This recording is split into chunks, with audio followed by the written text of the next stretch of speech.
ఆమోదించింది. ఇక ముగిసినట్టేనా? ఈ వ్యవహారానికి ఈ యాంబిక్విటీ అంతా ముగిసినట్టేనా? లేదు జగన్మోహన్ రెడ్డి అంటున్నట్టు ఇప్పుడు మీరు చేశారు. రేపు మేము వస్తే చేయలేకపోవటానికి ఏముంది? మీరు చేసినట్టే మేము కూడా చేస్తాం గదా! తీర్మానం అని అంటున్నారు. తర్వాత కాన్స్టిట్యూషన్ అమెండ్మెంట్ జరగాలి అనేది కొంతమంది న్యాయ నిపుణులు లేవనెత్తుతున్నటువంటి అంశం. లేదు ఇది సరిపోతదా? ఇదే శాశ్వత రాజధాని ఇంకెవరు కదిలించడానికి అవకాశం లేకుండా ఉండేటువంటి మార్పేనా ఇది? లేదు ఇందులో ఇంకా ఏమన్నా ఉందా? ఏం లేదు, ఇంకెవరు కదిలించలేరు, దీన్ని కదిలించడానికి అవకాశం లేదు. ఎందుకంటే సామాన్య జనం మాట్లాడుకోవటం, దాని మీద రకరకాల డిబేట్స్ తీసుకురావటం, రాజ్యాంగ పరంగా ఎంతవరకు ఏం చేయాలో అంతవరకు తీసుకోవాల్సినటువంటి జాగ్రత్తలని ఇప్పటి ప్రభుత్వం ఆల్రెడీ తీసుకుంది. ఓకే. అయితే ఈ జాగ్రత్తలు తీసుకోవడానికి నేపథ్యాన్ని మనం చూడాలి. నేపథ్యం ఏంటంటే, అంతకుముందు రాజధానిగా ప్రకటించిన దాన్ని 3 ముక్కల ఆటాడి దాన్ని ఆ శాసన సభలో మాకు హక్కు ఉంది కాబట్టి మేము కొత్త చట్టాలు చేసుకునే హక్కు మాకు ఉంది అనేటువంటి వాదనతో చేయడం జరిగింది. సో ఇలాంటి సందర్భం మళ్ళీ వచ్చి ఇలాంటి సందర్భం వస్తే మన పరిస్థితి, మళ్ళీ ఇంత డబ్బు ఖర్చు పెట్టిన తర్వాత, లేకపోతే ఎంతమంది రైతుల యొక్క జీవితాలకు సంబంధించింది, ఒక రాష్ట్రం యొక్క ఫైనాన్స్కి సంబంధించింది, ఇన్ని అంశాలు దీనిలో ముడిపడి ఉన్నాయి కాబట్టి దానికి తీసుకోవాల్సినటువంటి జాగ్రత్తలన్నీ ఇప్పుడు ప్రభుత్వం తీసుకుంది. అయితే మేము వచ్చి చేస్తామంటున్నారు. అంటే ఒక ప్రభుత్వం తీసుకున్నటువంటి విధానపరమైన నిర్ణయం ఇంకొక ప్రభుత్వం రాగానే మార్చడానికి వీలు లేదని సుప్రీంకోర్టు చాలా సందర్భాల్లో చెప్పింది. అంటే చట్టం ఒక పాయింట్.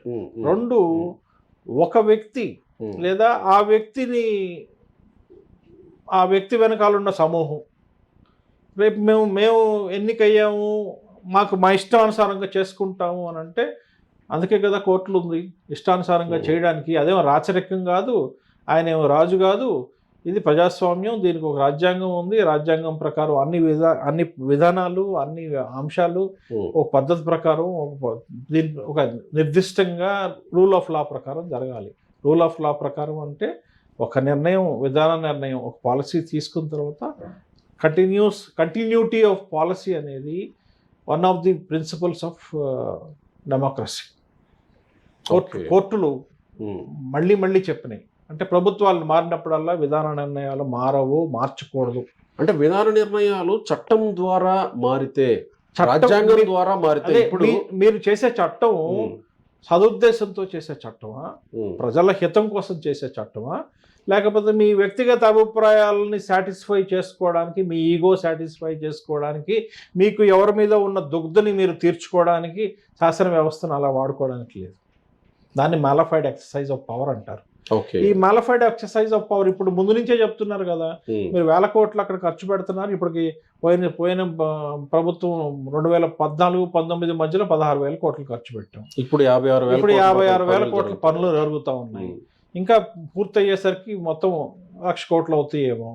ఇన్ని కోట్లు ఖర్చు పెట్టి, ఇన్ని ఆఫీసులు, ఇంత వ్యవస్థ, ఇంతమంది దానికి ఇన్వాల్వ్ అయ్యి, రైతుల యొక్క భాగస్వామ్యంతో ఇంత చేసిన తర్వాత నాకు ఇష్టం లేదు, నాకు వీళ్ళందరూ నేను వద్దన్న దాన్ని వీళ్ళు చేశారు కాబట్టి నేను పగ తీర్చుకుంటాను అని అనటానికి నీకు శాసన వ్యవస్థ అందుకోసం లేదు. నీ పగ తీర్చుకోవడానికి నువ్వేమి ఫ్యాక్షనిస్ట్ కూడా అవకాశం లేదు. ఎందుకంటే ఐపీసీ ఉంది, ఆడ చట్టాలు ఉన్నాయి.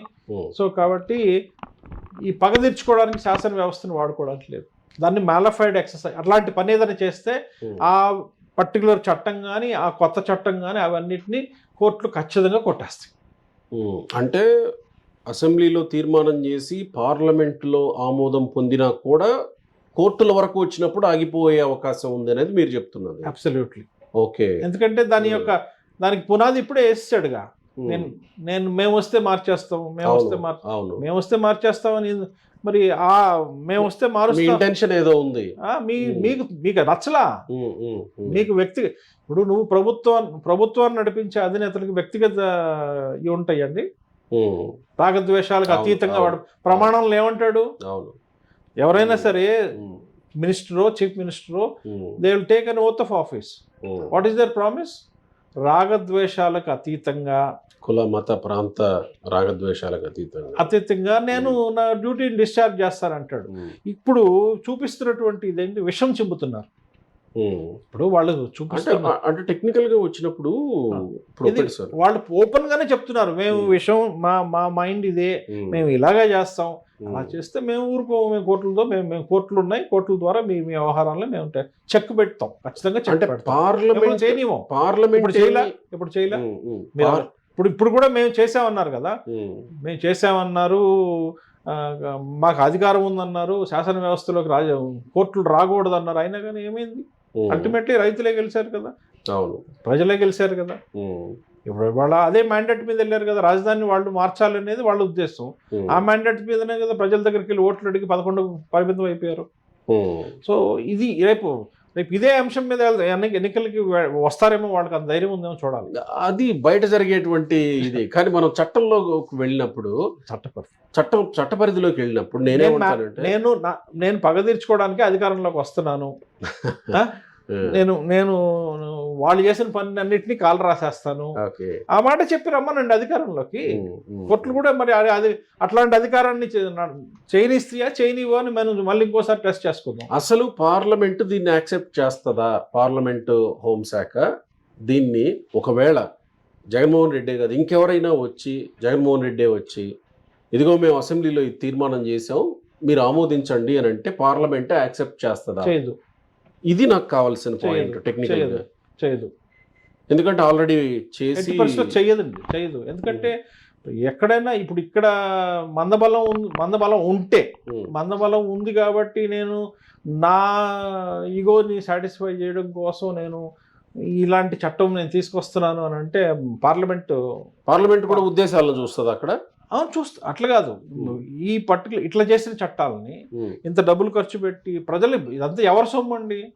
ఇప్పుడు సీఎం అనేవాడు అతను ఎవరైతే చీఫ్ మినిస్టర్ పోస్ట్లోకి వస్తారో ఆ సీఎంని ఒక ట్రస్టీ ఆఫ్ ది పబ్లిక్, అంతే కదా, ట్రస్టీగా వస్తాడు అక్కడికి, ప్రజల యొక్క ట్రస్టీగా వస్తాడు. ప్రతి రూపాయిని ఆచి తూచి ఖర్చు పెట్టాల్సినటువంటి అంశం ఉంది.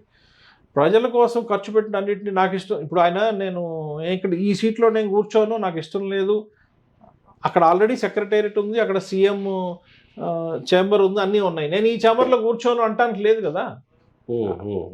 ఆ ఛాంబర్లో పోవడానికే కదా నువ్వు ఎన్నికల్లో పార్టిసిపేట్ చేస్తుంది. ఎగ్జాక్ట్లీ. అంటే సింపుల్గా జనాల్లో నానుతున్న విషయం ఏంటంటే, కొంతమంది విశ్లేషిస్తున్న విషయం ఏంటంటే, ఏముంది ఇప్పుడు వీళ్ళకి బలం ఉంది, వీళ్ళు చేశారు, రేపటి రోజున వస్తే వీళ్ళకి కేంద్ర ప్రభుత్వంలో సపోర్ట్ చేసేవాళ్ళు ఉంటే, ఎవరు జగన్మోహన్ రెడ్డికి సపోర్ట్ చేసేవాళ్ళు ఉంటే వాళ్ళు ఆమోదం చేస్తారు, వాళ్ళు ఆమోదిస్తారు.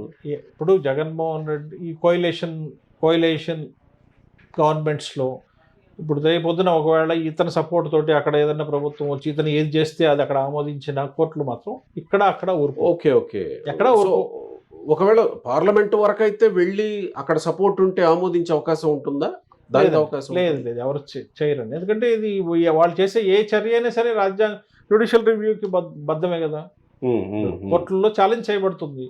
కోర్టులు ఆల్రెడీ ఇది తెలిసిన విషయమే, ఆల్రెడీ ఇది నలుగుతున్న విషయమే కాబట్టి, ఆల్రెడీ ఒకసారి డిసైడ్ చేసిన విషయమే కాబట్టి అక్కడ అదే రైతులు, అదే ఒప్పందం, అదే ఇది ఆల్రెడీ డిసైడ్ అయింది. మీరు చెప్పిన దాంట్లో నుంచి వస్తే మళ్ళీ ఇక్కడ ఏం జరుగుతుంది? జగన్మోహన్ రెడ్డి 3 రాజధానులు అన్నాడు, కోర్టులకు వెళ్ళారు, మీరు కోర్టుకు వెళ్ళారు, అక్కడ ఆగింది, సుప్రీంకోర్టుకి వెళ్ళారు, స్టే వచ్చింది, అలా ఉండిపోయింది. స్టే లేదు ఈరోజు. స్టే ఎందుకుంది? సుప్రీంకోర్టు రాజధాని సారీ ఏం చెప్పింది అప్పుడు? ఏమీ లేదు, ఊరికి అట్లా పడున్నాయి అంతే. అడ్మిషన్ కూడా లేదు. మరి సుప్రీంకోర్టుకి ప్రభుత్వం వెళ్ళింది కదా. వెళ్ళింది, ఇంతవరకు వాళ్ళ ఎస్ఎల్పి అడ్మిటే కాలా, వాళ్ళు వేసిన ఎస్ఎల్పి ఇంతవరకు అడ్మిటే కాలా. స్టే ఉందని రిపోర్ట్ అవ్వలేదు, స్టే కూడా లేదు. అవునా? అబ్సల్యూట్లీ స్టే లేదు. ఓకే, అలా పడిపోయి ఉంది అంతే. మరి ఇప్పుడు దాని ప్రభుత్వం నంబర్ చేయించి ఆడబడి పెట్టుకోను. నా ప్రశ్న ఏంటంటే, ఇక్కడ అక్కడికి వెళ్ళింది, అలా పడుంది, సరే మీరు చెప్పినట్టుగా మీకే తెలుసు కాబట్టి మాకేముంది, ఏదో రిపోర్ట్ అయిన వార్త చూస్తూ ఉంటాం, మీకు తెలుసు. సో అలా పడుంది. సో అలా రేపటి రోజున జగన్మోహన్ రెడ్డి వస్తే ఇక్కడ శాసనసభలో ఆమోదం పొంది పార్లమెంట్లో కూడా వాళ్ళకు అనుకూలం ఉండేటువంటి ప్రభుత్వం వస్తే పార్లమెంట్లో కూడా ఆమోదింపజేసుకొని సుప్రీంకోర్టుకు వెళ్తారు, సుప్రీంకోర్టుకి మీలాంటి ఎవరు వాళ్ళు- వెళ్తారు? మీలాంటి వాళ్ళు వెళ్తారు అనుకోండి, సుప్రీంకోర్టు వెళ్ళాల్సిన అవసరం లేదు, హైకోర్టే సరిపోతుంది. హైకోర్టు సరిపోతుంది. సరే మరి హైకోర్టుకు వెళ్ళారు అనుకోండి, హైకోర్టులో తీర్పు వస్తుంది అనుకూలంగా ఇటు చేయడానికి లేదు అని, మళ్ళీ వాళ్ళు సుప్రీంకోర్టుకు వెళ్తారు. మళ్ళీ 2022లో తీర్పు వచ్చిన తర్వాత సుప్రీంకోర్టుకు వెళ్ళి అలా పడి ఉన్నటువంటి పరిస్థితి అవుతుందా? అంతే, ఏమి జరగదండి. అంటే ఒకవేళ మళ్ళీ జగన్మోహన్ రెడ్డి ఇస్తే ఆగిపోద్ది కదా మరి ఇంకా. ఆగదు, వాళ్ళ చట్టాన్ని కొట్టేస్తారు. వాళ్ళు అలాంటి చట్టాలు, అలాంటి కాదు సార్, చట్టాలు 2022లో హైకోర్టు తీర్పు తర్వాత ఏం జరిగింది? తీర్పు హైకోర్టు తీర్పు రాజధాని తర్వాత- ఇక్కడే ఉంది కదండి, రాజధాని- వైజాగ్ వెళ్ళలేదు కదా, మూడు ముక్కలాట రాజధాని ఇక్కడే ఉంది, కానీ ఏం లేదు కదా రాజధానిలో, ఏం కార్యక్రమాలు యాక్టివిటీస్ ఏమి చేయలేదు కదా జగన్మోహన్ రెడ్డి. రేపటి రోజున అధికారంలోకి వస్తే మళ్ళీ అలా చేయడానికి అవకాశం ఉంటుంది కదా మీరు చెప్తున్న దాని లేదు, ప్రకారం. అవకాశమే లేదు. ఎందుకంటే నేను అలా చెప్పట్లా, నేనేమన్నానంటే కోర్టు వరకు వెళ్ళాల్సి నేను వస్తుంది. చెప్పలా, మీరేమంటున్నారంటే మళ్ళీ ఇలాంటి తీర్మానం చేసి బలం ఉంటే మళ్ళీ ఇలాంటి తీర్మానం చేసి పార్లమెంట్కి పంపించినట్లయితే, పార్లమెంట్ కూడా ఆమోదం ఇచ్చినట్లయితే ఉం. దాన్ని కోర్టులు కొట్టేస్తాయి అనేది నా వర్షన్. అంటే కోర్టుల వరకు రావాల్సి వస్తుంది మళ్ళీ. రావాల్సి వస్తుంది కదా, అట్లాంటిది ఏమైనా జరిగితే కోర్టుల వరకే రావాలి. అంటే అది జరగడానికి అవకాశం ఉంటే కదా అసలు కోర్టుల వరకు వచ్చేది. పార్లమెంట్లో అలా జరగడానికి అవకాశం ఉంటే కదా. అంటే సో పార్లమెంట్లో అవకాశం ఉంది అన్నట్టేనా? పార్లమెంట్లో అవకాశం అని అంటే ఇప్పుడు మెజారిటీ ఉందనుకోండి, అక్కడ కోయలేషన్ గవర్నమెంట్ ఇక్కడ ఈ గవర్నమెంట్ మీద డిపెండ్ అయి ఉందనుకోండి, ఓకే ఓకే. అలాంటి సందర్భాలు అరైజ్ అయ్యి వాళ్ళు నిజంగా చేసినట్లయితే జనరల్గా వాళ్ళ విచక్షణని వాడాలి. వాళ్ళ ముందున్నటువంటి పెట్టినటువంటి అంశాన్ని, ఇక్కడ రెజల్యూషన్ అంటే మందబలం ఉంటే రెజల్యూషన్ బాగా అవుతుంది. అక్కడికి వెళ్ళిన తర్వాత కోయలేషన్ మీద డిపెండ్ అయి ఉన్నప్పుడు చేయడానికి ట్రై అక్కడ అవుతుంది. ఒకవేళ అయ్యింది అనుకుందాం, అయితే కోర్టులు కొట్టేస్తాయని చెప్తున్నాను నేను.